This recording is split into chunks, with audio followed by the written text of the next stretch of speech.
Hei, olen Anne Salonen, mikrobiologian dosentti. Tutkimusryhmämme Helsingin yliopistossa on hiljattain aloittanut Helmi-suolistobakteeristotutkimuksen.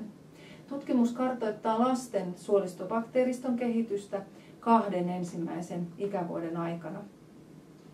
Keräämme kattavasti tietoja perheiden arjen käytänteistä sekä ympäristötekijöistä sekä toisaalta lapsen voinnista ja terveydentilasta. Kerätyillä tiedoilla pyrimme tunnistamaan tekijöitä, jotka edistävät suolistomikrobiston varhaiskehitystä ja siten lapsen hyvinvointia ja myöhempää terveyttä. Tutkimukseen kuuluvien kyselyiden täyttäminen on perheille helppoa, sillä kaikki kyselyt täytetään sähköisenä joko älypuhelimella tai tietokoneella. Näin tutkimuspäiväkirjaa voi täyttää ajasta ja paikasta riippumatta, eikä vastauksia tarvitse erikseen lähettää mihinkään. Myös sekä tulevat että jo täytetyt kyselyt ovat aina varmassa tallessa. Osallistujat saavat jokaisen täyttämänsä kyselyn jälkeen ajantasaisen koosteen omista vastauksistaan graafisessa muodossa. Koosteiden perusteella vanhempien on helppo seurata lapsen terveyttä ja kehitystä. Kuvaajien avulla vanhemmat voivat myös vertailla omia vastauksia muiden tutkimukseen osallistuvien perheiden viitearvoihin.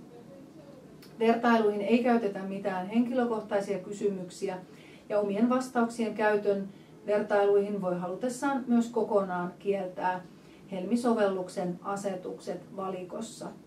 Sovelluksen toiminnot valikosta löytyy lista, jossa on erikseen spesifioitu kaikki kysymykset, joita käytetään tai ei käytetä vertailuihin. Tallenne kaikista omista vastauksista Helmi-tutkimuksen kyselyihin jäävät siis perheen käyttöön kattavana tallenteena lapsen alkutaipaleesta. Täten Helmi-sovellus tarjoaa siis aivan uudenlaisen tavan tallentaa lapsen alkuvaiheet ikään kuin sähköiseen vauvakirjaan.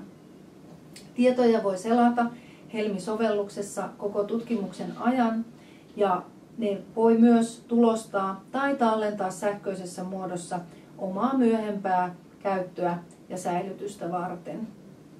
Helmi-sovelluksesta voi muun muassa tarkistaa viikkoja tai kuukausia jälkikäteen, milloin ja miten esimerkiksi lapsen vatsan toiminta tai ihon kunto on muuttunut ja miten tämä sijoittuu ajallisesti esimerkiksi kiinteiden lisäruokien aloitukseen.